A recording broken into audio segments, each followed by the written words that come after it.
Hello, everyone. My name is Ole Kagan, and I'm the Community Engagement Coordinator with LA County Library, and I welcome you to Online Resources for Learning.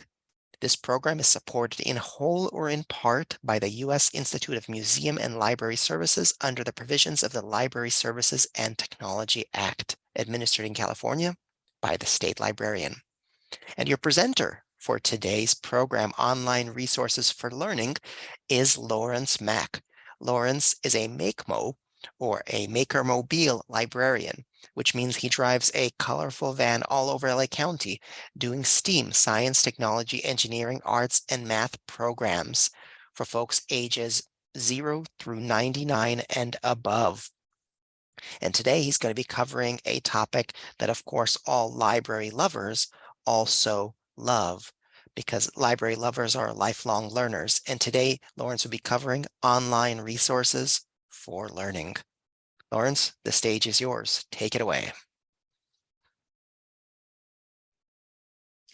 Thank you for that introduction, Oleg. Good morning, everyone. And we'll get started in just a second while I share my screen with y'all, and we will begin.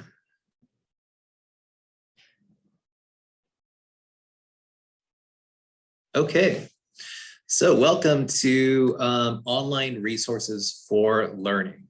My name is Lawrence, and I will be your host for today's program. Well, today's presentation will conclude with some online learning resources. We'll also talk a bit about the learning process, and maybe through a bit of self-reflection, learn about our own learning processes and tendencies as well. That can help you determine what resources are the best fit for your personal learning journey. As always, if you have any questions during the presentation, please make sure to post it in the Q&A section of our chat, and we will attempt to address them at the end at the Q&A session. For more library news, including upcoming programs, resources, and events, visit us at lacountylibrary.org. And we're on all of the major social media platforms such as Facebook, Twitter, Instagram, and more at LA County Library. So be sure to check us out there. Let's get started. All right, so learning can mean gaining an understanding of concepts and ideas, as well as building competence in a tangible skill or physical activity. Now, learning isn't easy, no matter which way you cut it. Some people might have a natural talent or aptitude for a particular skill, but mastering a topic requires both time and effort. The basis of gaining understanding and competence is work. Whether it's with your mind or your body, you have to put in the effort over a period of time to get noticeable results. It's true that almost anyone can learn and become very skilled at almost anything. They just need to put in the required time and effort to do so. For example, if the average Joe wants to learn how to play the piano and compete with the world's best, he can. However, it might take him years, if not decades, of daily practice. This might be realistic if Joe has both time and money on his hands, but maybe not so much if he has a full-time job, mortgage, and a family to provide for. So in the end, it's all up to that person and how much time, resources, and effort they can afford to dedicate to this learning cause. And there are all sorts of learning journeys that people can go on. So for example, here you can learn how to play the ukulele, become skilled in computer programming, or become a master at yoga, or all three. You can be a ukulele programmer, yoga practitioner, or something else entirely. The world is your oyster. Now, the beautiful thing about learning is that regardless of your area of curiosity, there are free resources out there for you. So you might be asking yourself, why learn? Like once you get to a certain point in life, it seems pretty easy just to kind of coast. You have your job, your mortgage, you have family. So why learn? Well, there are a couple of advantages. As you can see, the first is career advancement. So as people advance in their chosen careers, oftentimes it'll be advantageous to have more and more skills that they can use as they kind of climb the ladder of their career. And learning more skills will give a person a leg up compared with somebody who doesn't have those skills, those required skills in career advancement. Second, it helps keep the mind sharp. So as somebody settles into their daily routine, if everything's familiar all the time, the mind might go on autopilot a lot more. And that kind of dulls the edges if you already kind of know what to expect every day, what to do. You kind of settle into a routine and, the mind might be a little dulled. Learning gives the mind new content to chew on and helps keep the mind sharp and, agile enough to adjust to new things. Third, it's good for physical health. Learning new things, stimulating the mind is shown to have benefits for the physical body as well. And then also, you can learn to help others. Like, for example, if you learn, let's say, a life-saving skill, if you learn how to do CPR with a staying alive beat, if something happens, you have the knowledge to help others in case of an emergency. Last but not least, why learn? Because it's fun. If you learn something and you enjoy doing it, it can have positive effects on how quickly you become competent or master that particular topic or skill. All right, so let's kind of take a look at our objectives here. So first, we'll kind of understand how to assess your learning needs. So it's basically kind of asking questions to identify yourself to determine what your needs are. Second, we'll want to identify online resources that may contain a subject that you wish to study. And then also connected to that, be able to name several learning platforms provided for free by the library and also beyond.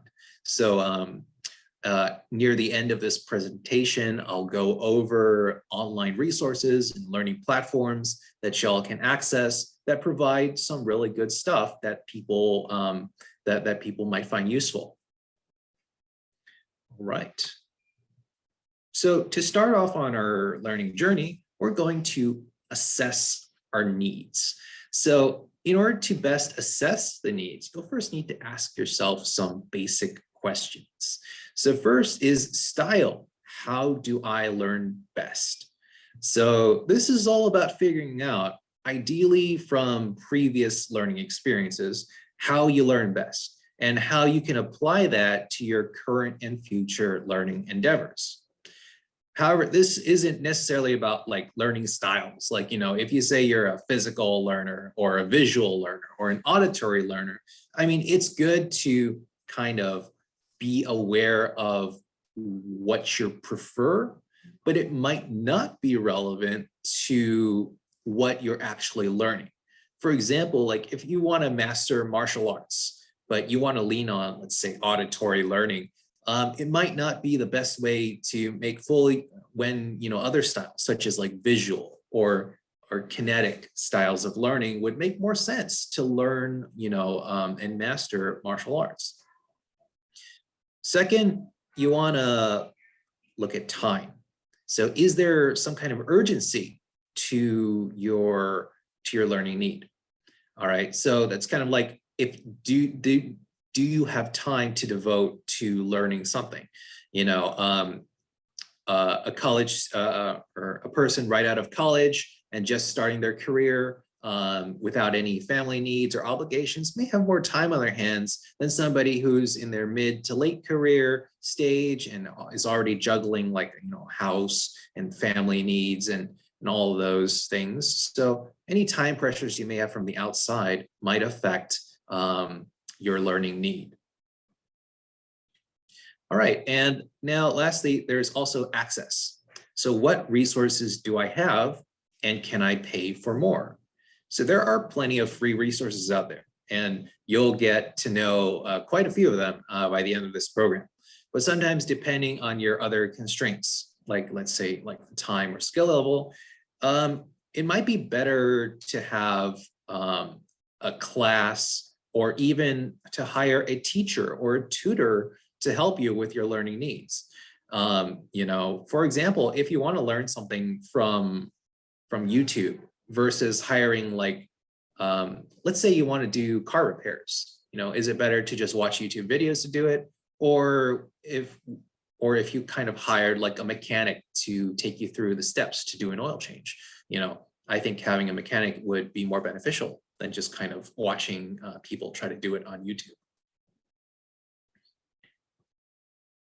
All right, and continuing with assessing your needs, there's also like brain cycles. How much effort can I put in?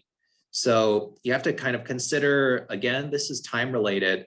How much time do I have to focus on this? So again, somebody with a demanding career and also a family might not have much left to put into learning this topic. It just kind of means that you'll need to take a longer period of time in order to master something versus somebody who has a lot of free time. Now, second, the skills. How much do I know already? So do you know something already related to the topic? So let's say you want to learn a new language. Let's say you want to learn, one of the Romance languages, such as like French or Italian. Now, if you already know one of the Romance languages like Spanish, it might be easier to pick up on related languages like French or Italian that share similar traits. Likewise with like programming languages, if you already know one of the programming languages like Python or Java, it would be easier to pick up the concepts and learn another programming language, assuming that they are kind of related. Last but not least, there's the fear factor. It's important because, what am I afraid of? A lot of these learning skills, they require for you to become a master at something. They require you to interact with other people in order to really constructively improve your skills. So let's say we'll take the language learning skill. You're learning French or Italian. Naturally, you would want to talk eventually with a fluent speaker of French and Italian and kind of get feedback from that rather than just repeating stuff from like a language app or just reading it out of a dictionary, But sometimes people might have fear of public speaking or just kind of talking to strangers, so in order to overcome that, and master some skills, fear must not be a factor for you. All right, so let's go with assessing the subject. So there's two things here that you want to look at. You want to see, are there objective assessment measures? Are there things that I can kind of chart on my progress on? And second, the level. How competent do I need to get? So let's tackle the first one. So testing. It doesn't really need to be a concrete, test like you see in the example picture right there. It can kind of be kind of a mental self-assessment. So let's continue on with the language learning example. You want to be able to, at least say hello and kind of carry on a couple sentences with somebody. That might be a really good measurement of your ability, more than when you first started a couple weeks ago and knew nothing about the new language. All right, so that's really good because it's kind of testing your brain by pulling things out of your memory and reinforcing that. And that's, that really helps with the learning process. All right, and the level, how competent do you need to get? All right, so again, learning languages, do you just want to be able to have a casual conversation with a stranger? and ask them, if you visit that country where the language is from, you want to be able to get around, maybe ask where the restroom is, where the restaurant is. Or, are you looking at this for a translation career? That's two different levels of competency that can kind of affect how much time and energy you dedicate into the learning process. All right, so now we get to how competent do I need to get, continuing on from that. So there is actually a classic article on learning that describes competency, and that's this article by Dreyfus Hubert and Dreyfus Stewart, Hubert and Stewart, and it's a 5-stage model of the mental activities involved in directed skill acquisition.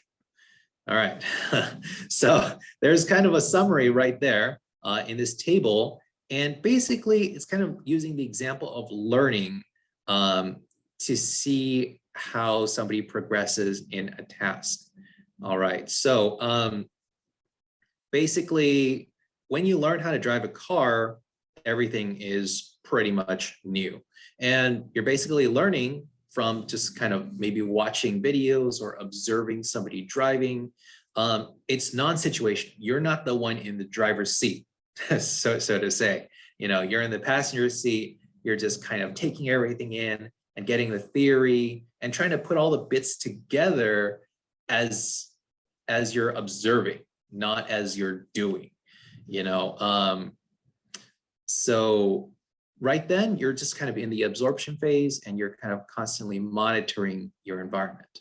Now, as your skill level moves on to become more competent or proficient, so now that's your mind starting to put it all together. So instead of seeing everything separately, like, do I work the gas pedal now? What's that sign mean? Do I need to stop? Got to look in the mirrors for other cars. All that's being put together into one kind of shared experience. All right, so it gets to the point where as you're becoming an expert or a master, you're not even really thinking about it anymore. It becomes very intuitive. For most people who are driving today, who have had years of experience under their belts, I would assume that, all of it becomes second nature in a way. You see that light turn yellow, you start slowing down. You see the crosswalk lights start blinking. There's probably somebody about to walk. You see the stop sign and you automatically start slowing down. It all becomes second nature. And it's kind of what's called being absorbed into it, as you're kind of being on autopilot. So if you really think about, as a novice, how complicated everything is about driving, then you think about most people, after years and years of practice, they get pretty competent at it, or at least on the basics. All right, so continuing on with assessing the subject, we're kind of looking at like methods. So what's the best way to learn about something? All right, and we're going to take a look at, here are a lot of different methods. So there's several methods to learning, both online and offline. All right, so first there's like on-demand lessons and classes. And you might have heard this term being floated around, but they're called MOOCs, or MOOC. It stands for Massive Open Online Classes. And this was a pretty big thing because not only are these classes just being offered, from traditional institutions, they're also being offered by a lot of higher education institutions as well, that are making their content free, available online for everybody to take. And so that removes a lot of barriers to access, and lets people, experience, a university or higher education class on a topic that they might not otherwise have access to. So that's different from a traditional class, something that you might sign up with at the local community center or adult school center. That's different because the traditional class, it might require, some form of payment. You'd have to kind of make the drive to it, but it also gives the advantage of being able to interact with the other students and the instructor in person. So again, there are pros and cons to the online approach versus offline.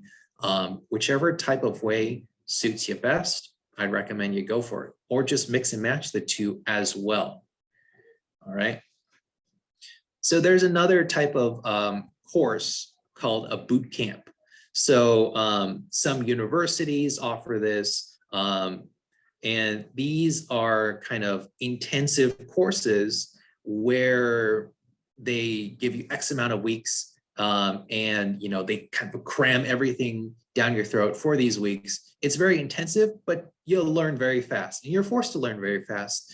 And there's an incentive too, because a lot of boot camps cost quite a bit of money for the amount of time you spend learning. So your mind has the motivation not just to learn everything that they're throwing at you, but because you spent a lot of money, and that's extra incentive to do well and learn all of this, during the time they provide. All right. And then there are also books. So this method of learning is really good for a certain set of people. For self-motivated learners, books are great. You can learn at your own pace. You can take your time and slow down and understand a particular section or reread it. So it's good for really detailed topics, and for learning at your own pace. Now, there are also some great resources here that you can make use of, and they're kind of listed in these three boxes. And you'll see that some of them have the library tag on them, and that means those resources are available for free. With access is available for free through LA County Library. So first, there's on-demand lessons. So most of you, if you use YouTube regularly, there have been times when you wanted to do something, but let's say like fixing or changing a car engine's oil, all right? And you've never done it before, but you want to try it for the very first time. Where do you go? You usually go to somewhere like YouTube, and you just type, how to change your car's oil, and there'll be a ton of results. A lot of DIY videos from various people of varying levels of expertise who want to, get the views and want to share what they want to know. So YouTube is a pretty good resource for looking at examples of DIY. All right. One thing to note, you want to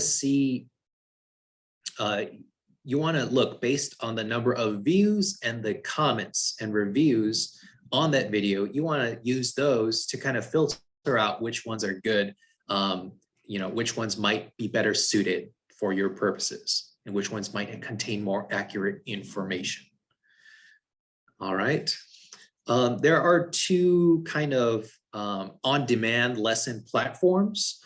So there's Khan Academy, and there's also LinkedIn Learning, which is available from LA County Library. So these two provide kind of like on-demand lessons that are broken up into chunks, such as like, how to use Microsoft Office, how to use Microsoft Word, how to program in X computer language. So Khan Academy and LinkedIn are really good ways to do that. And then there's also things like Mango Languages. So that's a pretty cool language app that's available, also available through the library, and lets you learn a really wide variety of languages, even on the phone, through the mobile app, or on a regular computer as well. All right, and then there are also on-demand classes, for example, Sailor.org Academy or edX, Coursera, and also Universal Class, the latter two, which are available through the library's platform. So these provide, on-demand classes, such as those MOOCs, massive open online classes that, you're in a virtual environment, there's an instructor, there's other students, and you get to do assignments and get feedback and interact with the students and the instructors in certain classes. So that might be a good experience if you're more of a interactive learner, if you want to interact with actual students and people. I'd recommend on-demand classes. And then there are other apps too, such as Duolingo for learning languages. There's Open Textbook Library. So that's really good for the books method of learning. And that's a collection of all the available open source textbooks that are published for free. So these are like, higher education texts on varying topics that you can download and keep and read, at your own leisure. So that's a really good resource if you're trying to learn more detailed topic. And also there's also Gale courses and Get Set Up, both of which are available at the library. And they also have online classes as well. And so I'm going to move to demoing some of these platforms. All right, so I'm just going to share my other screen, and I'll show you how to access some of these platforms on the LA County Library's website. All right, so this is the library's website, lacountylibrary.org. And also, if you already have an LA County Library card, that's what you'll be using to sign in. However, if you don't have a library card, you can sign up for a library card right here. It takes a couple minutes if you're a resident of LA County. If you're not a resident of LA County, you can always visit one of our branches in person to sign up for a library card there, and then use that card to access everything we have online. All right, so from here, we're going to go to digital library. All right, and so once we click digital library and online learning, we get to this page. And this is where all the good stuff is that I just kind of talked about. So you have your links to go to LinkedIn Learning. You have links to go to Coursera. You have links to go to like Gale courses, Universal Class, Get Set Up, Brain Fuse Learning Express, and also Mango Languages. So most of these will require your LA County Library card and PIN number to sign in. So let me show you kind of LinkedIn Learning. So that's a really good resource that I've used myself for a number of topics. So once you click on that link right there, LinkedIn Learning, you're taken to a page that has you sign in with your library card. But then after that, they'll ask you about some of your interests and kind of give you recommendations for classes that you can take. All right, but you can also just browse the topics if you see something that interests you. Okay, so let's say I'm going through this, and let's say I'm interested in I'm interested in data visualization. All right, I'm going to click on that, and then once it shows you all the courses, there's the course description. And it kind of shows you how many people have taken the course. So learning data visualization, that looks pretty interesting. And this was updated 2 weeks ago. And sure, it doesn't have a lot of learners now, but you can see for the 2018 version, it had over 100,000 users. So hey, why not? I'm gonna click on that. And as you can see, it's all broken down into bite-sized chunks that you can tackle one video at a time. So most of it is video, and it kind of lets you take a look, and you can also jump around if you so please. If you see something you like, you can immediately jump to that. And it basically just plays through the video. You can see some information about the course here. Such as like skills covered, maybe some related courses. And you can also find out more about the instructor and what they're all about, and also take a look at the transcript of the course as well. And if that's something you like and you want to take the course, after you finish all of these modules, and finish all of those quizzes, at the end, you'll get a certificate of completion from LinkedIn Learning that can kind of prove that you've taken and become familiar with the content in this course. So LinkedIn Learning, I highly recommend you check that out, especially if you want to learn a technology-based skill, such as like Microsoft Office, or programming with computer languages, with HTML, Java, Python, or any other technology-related topic as well. It's really good for that. All right, and second, I want to show you Mango Languages. So if you want to learn a different language, Mango Languages, that's the app for you.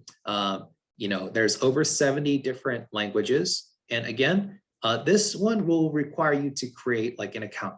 So in addition to your, excuse me, in addition to your library card credentials, you'll want to use an email. All right. And once you do that, you'll just sign in with that email. And once you sign in, this is kind of the interface. As you can see, they do have some pretty interesting language selections. So this is like Shakespearean English. And as you can see, chapter 1 is Shakespearean insults. So if you want to become an expert and hurl some old English insults, this might be the language for you.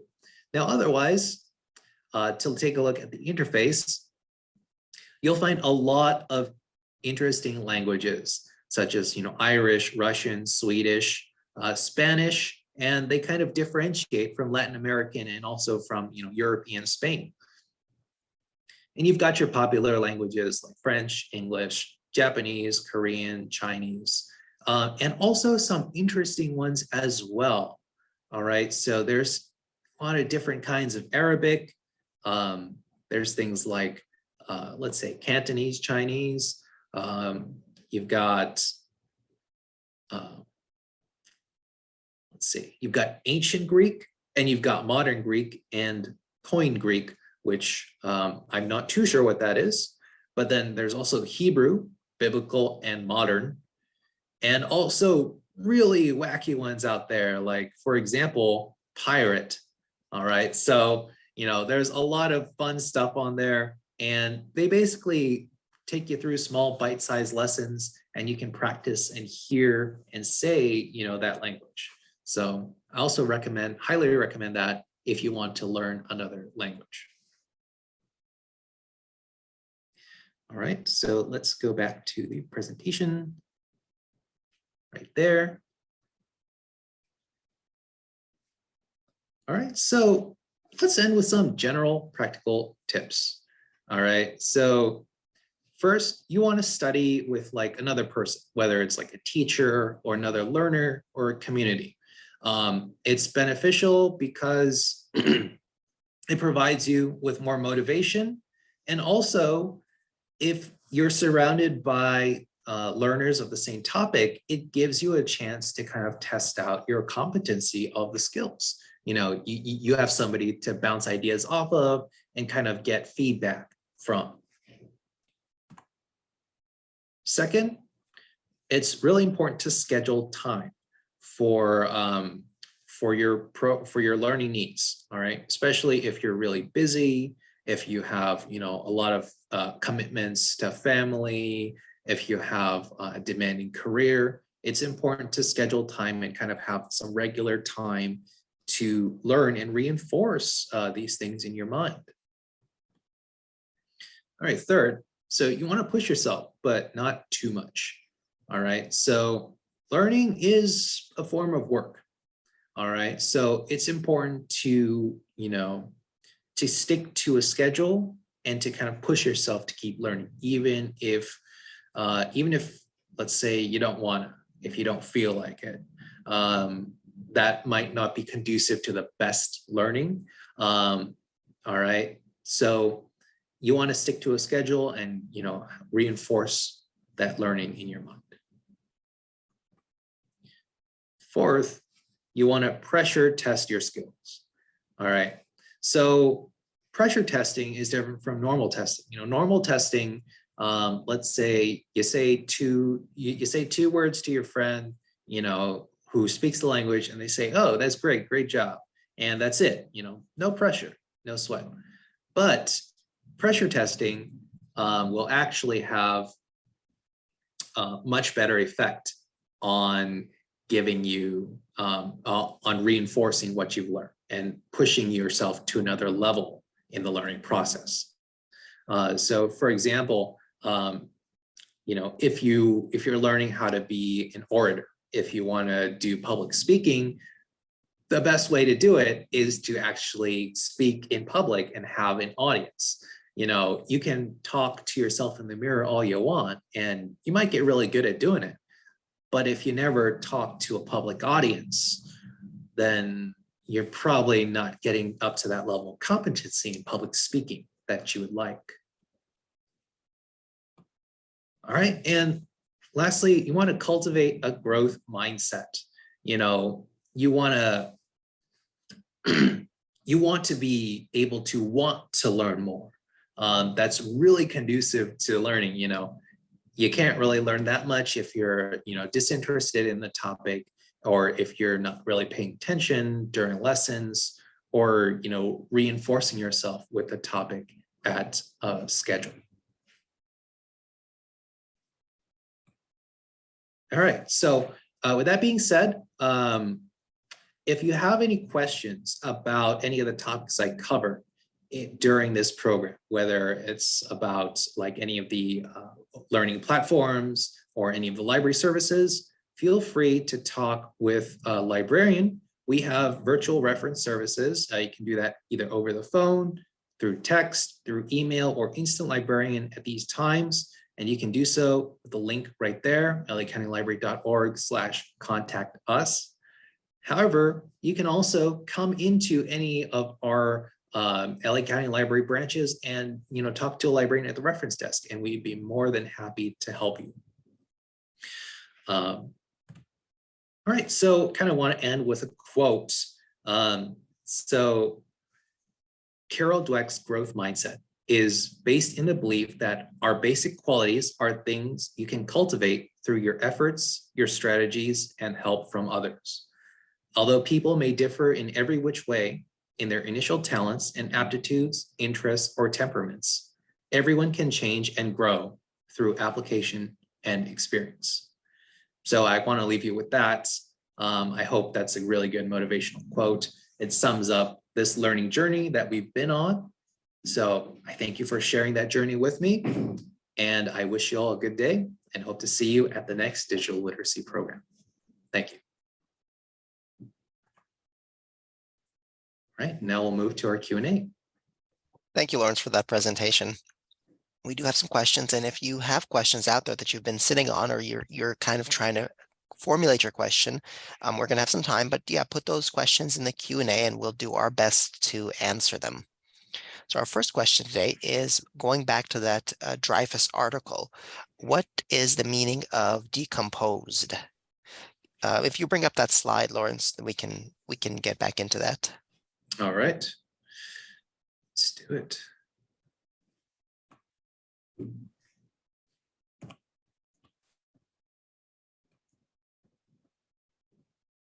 There we go. Okay, so decomposed recognition is that situation when you're driving and everything that happens is a unique piece of information. So you're breaking down everything you do. You're not trying to, like, I think the example was you making a left turn.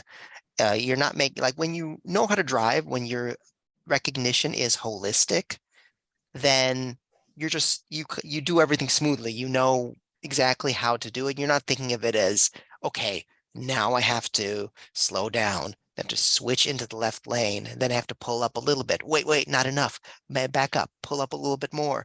There's cars coming. Every piece of information is kind of decomposed and spread out and something different, whereas later it all becomes part of the same kind of flow. I think that's probably a simple definition. If you read the article, and I'll send information about, I'll send a link to the article in the follow-up email. There's more explanation of each of these. And the articles, it's available for free online. All right, our next question is, I wonder if also there are platforms out there to connect people for being able to practice learning. So when we teach, we learn more. So maybe place a community of practice, or a way that you could actually teach somebody who's also learning. Hmm. Well, for learning communities, there are definitely like online message boards and forums that can connect people with similar interests. Um, yeah, and a lot of those learning platforms, including like Gale courses and also like Coursera, I believe for some of the courses at least, they do have, forums for the students to interact with each other. Mhm. So if you attend some of those courses, you definitely be able to connect with people who are interested in the same topics as yourself and working on the same projects at the same time. Yeah, for Gale courses, every course has a forum, and the professors in the forum and all the other students also participate in that forum. So this is an interesting question, because for language learning, there's a pretty serious apparatus that's built already online for meeting other people who are trying to learn a language, from just going to a subreddit. So reddit.com is a website, and there's many different subreddits. Going to subreddit for language learning or for that specific language, you're going to get people who are interested in learning. There's, like you said, many kind of forums for language learning, and a lot of these online MOOCs, these huge classes, they'll have people learning together. But yeah, for language, there's also websites like Conversation Exchange, where you can go there and you can hook up with somebody who's a native speaker of a certain language, and then you can talk to that person. You just have a regular conversation with them. But there's many other resources like that, where you can also meet other people who are in part of the same learning journey as you, and you can help. They can help you out. You can help them out. So let's see, more questions. What is the difference between lessons and classes? Such a blur line for me. Indeed. Yeah, lessons and classes. So I think a class is an overarching. So class is one step higher. Lesson is within a class, there are lessons. So a class can just be comprised of one lesson. But I think that's the way, in my mind, it's categorized. Lawrence, does that seem like? Yeah, that was the explanation I was going to go with. There are multiple lessons in a large class, Mhm, or it could be, one lesson in a class. mhm. How do you download a book from the library? Great ways to learn books, right? Mhm. So we do have a lot of platforms. So let me share my screen and I'll take you to it. Um, so to download books from the library, first, again, you'll need like a library card. But once you have that, all right, so from our homepage, you're going to want to go to digital library. I'm going to wait for that to load up. All right, so digital library, and I'm just going to go to like ebooks. All right. And once that loads, it'll have a couple of our most popular platforms, including Libby by Overdrive. So this app basically connects to our online catalog, to our online collection of ebooks and audiobooks. So you can access it through a web browser, and you can also access it on a mobile app, either through like the App Store or Google Play. So that has a lot of ebooks that you can check out for free. And then there's also other platforms such as like Hoopla that also requires a sign in with LA County Library Card, and you can also borrow like ebooks, audiobooks, graphic novels, and there's also different ebooks available through Biblioboard. So that has a lot of like self-published books and indie books that you can download as well. So there's a lot of resources from the library where you can download ebooks. All right. And then next, what would you recommend to learn Microsoft Office? There are a couple of pretty good platforms. LinkedIn Learning, Gale Courses, maybe Coursera. They all have really good resources for Microsoft Office. So that's one of the topics that has extensive coverage. You can even look at examples on YouTube. Yeah, and also I see some suggestions, Udemy and edX as well. So those, yeah, you'll be able to find No, really good stuff. almost every learning platform that has any sort of width and breadth has Microsoft Office because so many people want to learn. Anybody who works in an office nearly works with either Google Docs or Microsoft Office. So very, very important to learn. And yeah, there's many opportunities to learn it for free even, especially. Not a question, but a thank you for a very well organized and effective presentation. Well done, Lawrence. Very You're welcome. well. What platforms available through the library will help you learn social media apps? Hmm. LinkedIn Learning, I think, right? Yeah, LinkedIn Learning, possibly Gale Courses. And we also have a really good digital literacy program focused on social media. Yes, right. That's right. We've done a whirlwind tour of social media. It gives you a pretty wide overview of different platforms, although it doesn't so much get into the nitty-gritty of exactly how to do everything on each platform. In those situations, that's where LinkedIn Learning would be of use. When you go to LinkedIn Learning, you can just type in if you're trying to learn how to use Instagram, you just type in Instagram and there'll be a whole bunch of things about using Instagram, but also like Instagram marketing and various other topics related to Instagram. However, what I would also say, if you're just interested in the basic use of a social media platform, I would make use of the help files on that site. So if you go to Instagram, I'm sure they have a lot of support documentation. And for the basic functions of it, rather than going all the way into LinkedIn Learning and getting overwhelmed with the amount of information there is, because there really is a lot of information about how to use Instagram for X, Y, and Z. You just go to Instagram.com and go to their help files. Or one other way, actually, now that I'm thinking about one other way to approach learning social media platforms would be to Google something like 5 most popular features of Facebook, of Instagram. And then that way you'll get, it's sort of like when you're doing language learning, if you're learning like the top 100 words or top 100 verbs or something, you're starting with the things that are used the most. So if you Google 5 most used features of whatever platform you're using, then you'll begin with the things that you're going to be using most frequently. And then once you're in there, then it's much easier once you're doing it to learn the rest of it. All right, let's see. Could you please explain the recollection function? So recollection is part of the Dreyfus article. It's been a minute since I've read that article. Recollection is one of the first. So it's the on the chart. It's on the left hand side there. Recollection is so it's like recollection, recognition, awareness, that sort of thing. I would say recollection refers to, and you may read the article and find that my explanation is out of date because I don't remember exactly, but I believe what recollection refers to is how you remember or perceive of what is happening to you in the moment and with your learning. So it's either situational or non-situational.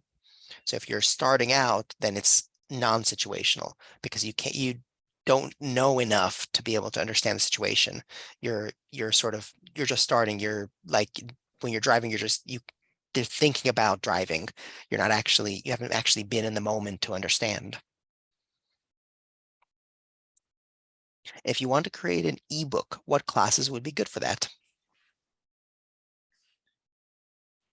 Mm, I'd recommend just maybe going on LinkedIn Learning or Gale Courses, typing in like, how to create an ebook. There should be like how to publish an ebook. There should be courses on those platforms that tell you how to do that.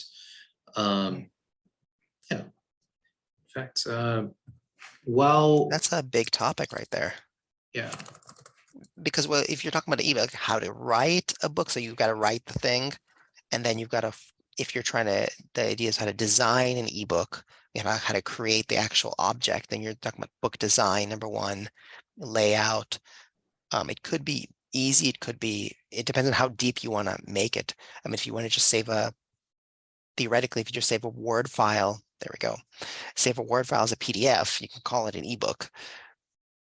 Some people do that. It's not precisely a book.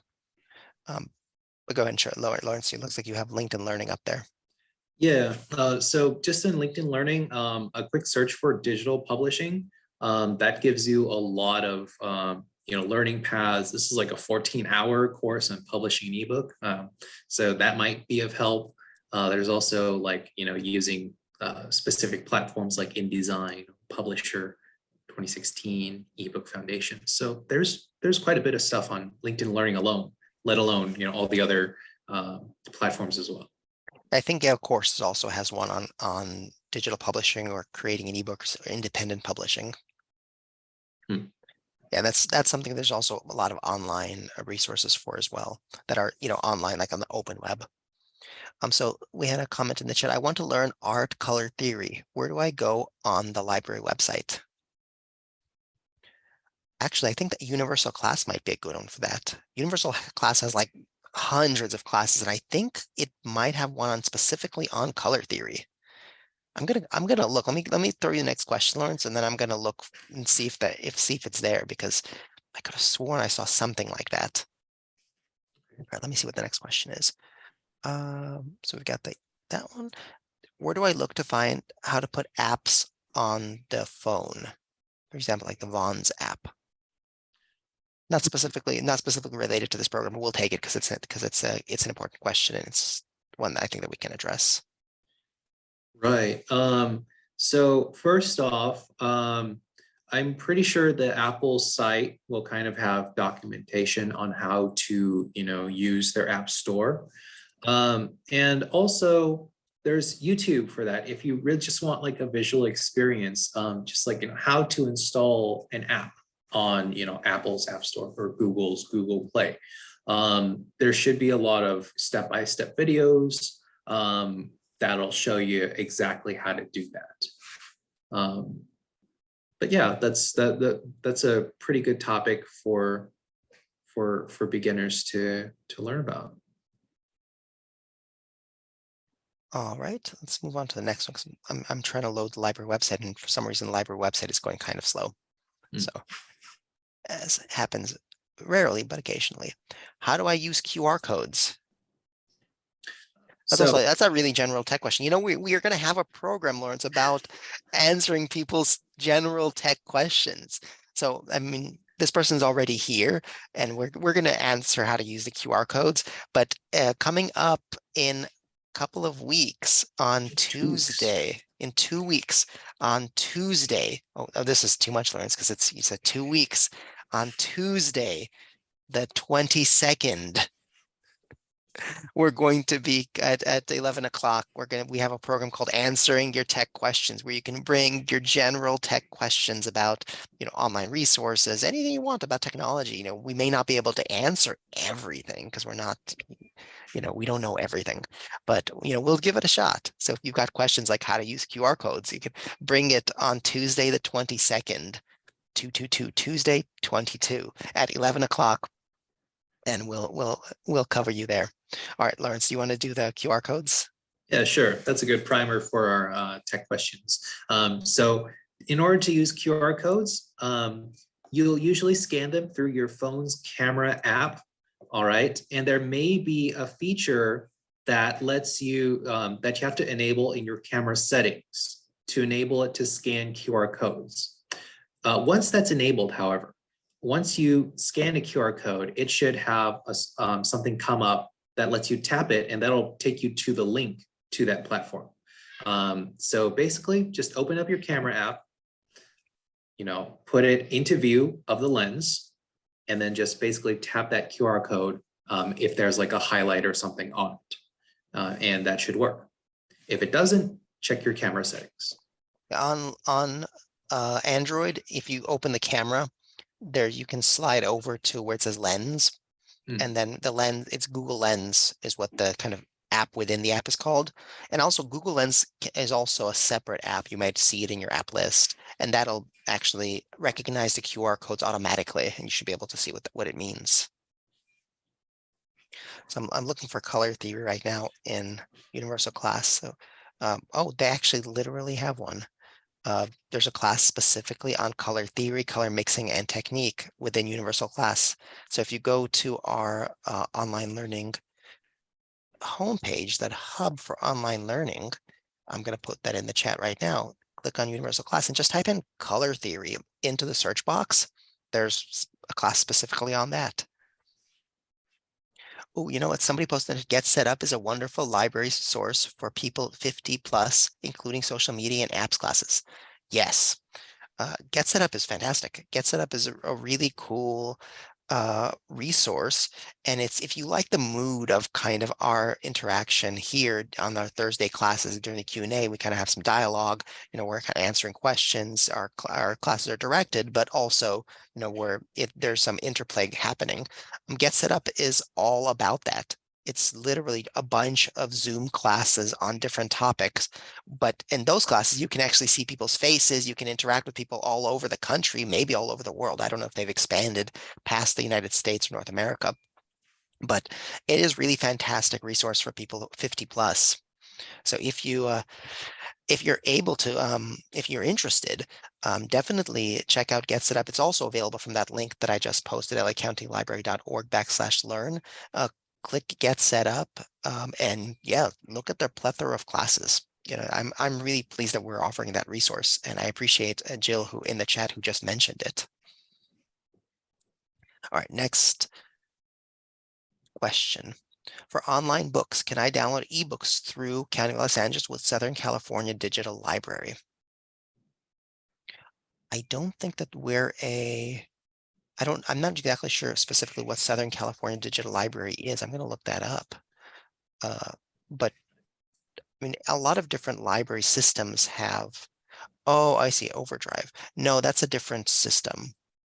Southern California Digital Library must be some kind of consortium or something, because that's not us. So yeah, that's a totally, you would have to have a card with that. Whoever is Southern California Digital Library, you'd have to have a card with them.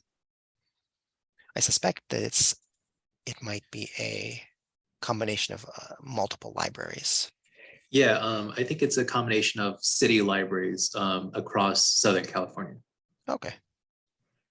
So you'd have to be a member of one of those libraries in order to be able to use that. For us, it's LA, and we're LA County Library.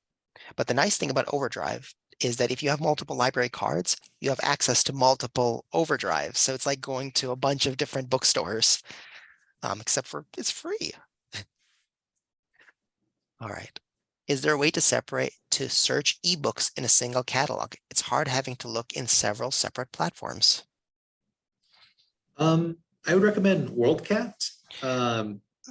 Actually, our catalog, let's cover WorldCat after, but our library catalog, it brings in resources from Overdrive and Hoopla, so you can actually see where we have what's available both in physical form and digital form. And when you click on that link, it'll just take you to Hoopla or Overdrive.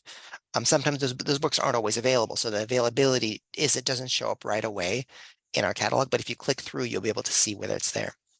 And then, yeah, Lawrence, tell them about WorldCat. WorldCat is fantastic. All right. Yeah. So for collections across our platforms, what Oleg said, our catalog will log, things available on, like, say, Hoopla or Libby. But for items even beyond our catalog, beyond what we have, you can use WorldCat. So that's like worldcat.org. It didn't do a link. Let me throw it in there. Yeah. WorldCat. But basically, that is a search feature that can find that obscure book or item that you're looking for. Because what it does is it attempts to list the locations where you can access that material across the world. So if there's a rare manuscript that we don't have, it'll list like, obscure research university libraries that might have it, halfway across the world. But you'll know it's there, and you'll know that you can access that material. So Maybe. So like the world catalog, of course. yeah. But I would recommend not booking your plane tickets right away when you find something on WorldCat. I would say first call that library up or email them and see what the how do you can access it. Now Mhm. here's the thing though. I mean, we can get people things through interlibrary loan. So if you see something at another library, then potentially we can get it for you if it's not rare or super expensive.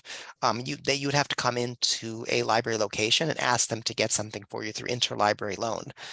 They'll find it on WorldCat, and then we'll put in a request to anywhere where it's available. And if one of those locations will send it to us, you can have that item delivered to the library. It's some kind of nominal fee of, again, I don't remember exactly now. It's like $3 or something. When the item arrives, you can't renew that item, but you do have it for 3 weeks. You can take it home. You can just use it, and then you just have to be really careful with it because we don't own that item. That item was sent to us from some library. I actually once got a book from Fort Knox. It was a book on information flows that we didn't have in LA County Library, but I looked Fort Knox. Wow, they sent me their book. So that was nice. It's nice of the libraries that are part of the city system that uses interlibrary loan, because it means that members of the public, like everybody out there, are able to get books from different places for a pretty low fee, much cheaper than driving all the way to Fort Knox or, halfway across the world. Oh, had another question that just came in. Hi, sorry, do you mind repeating where I can find that course that I can learn about the colors? No, of course I don't mind repeating that. I'll be happy to. So let me actually, rather than just saying it, let me show you. So what I'm going to do is I'm going to share my screen and I will show you universal class, because we had another question about what is universal class, but what better way to know that than to see it? I'm going to bring up my browser here so that I have Google Chrome and I have a fun bird in the background. So I'm going to go to lacountylibrary.org, which is the library website, of course.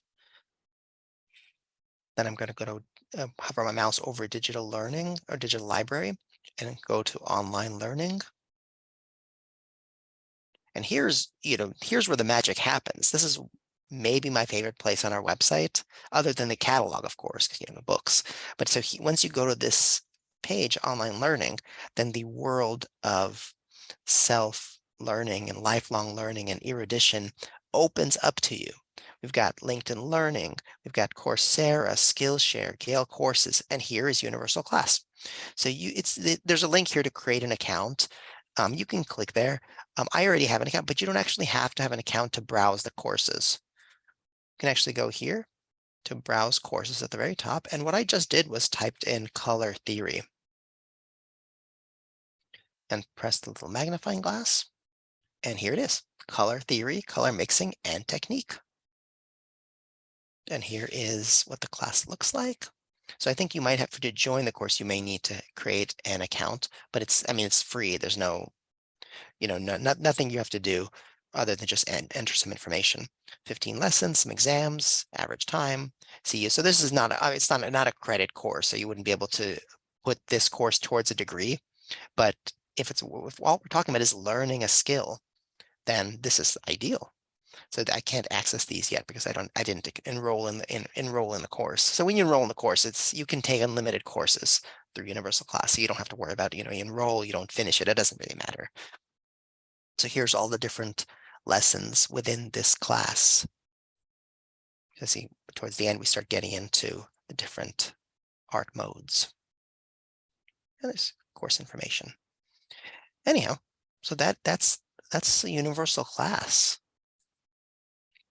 It's not my favorite platform that we have, but as far as breadth of materials, it's definitely something to check out, especially for those of you whose mind is expansive, who like to learn all sorts of things. Universal Class is your best friend. All right. If anybody has any questions right at this moment, now is the time to put them into the Q&A or the chat because we're starting to wind down here. We had a comment in the chat that universal class is for people whose minds are expansive and not expensive. Indeed, this is a description of library resources. They're expansive, but not expensive. Free when you with a library card. And of course, supported by all the folks out there who pay taxes. You're paying for this, make good use of it. All right, Lawrence, I don't see any other questions, and I appreciate you taking the time to teach us about online resources for learning. Before we conclude, I just want to put in the chat a link to our post-events survey. So as folks who have joined us know, I always ask you humbly to fill out our very short post-events survey to tell us how you feel about the course, and suggest future topics, because how do we build these classes? We build them for you and by you. So when you tell us what you're interested in learning, then we take that, we put all that information together, and that's how we think about when we think about, oh, what should we do next? We look at our surveys and we look at the list of what people have requested. All right. Once again, Lawrence, thank you very much. All the folks out there, thank you very much, and good afternoon. See you next time.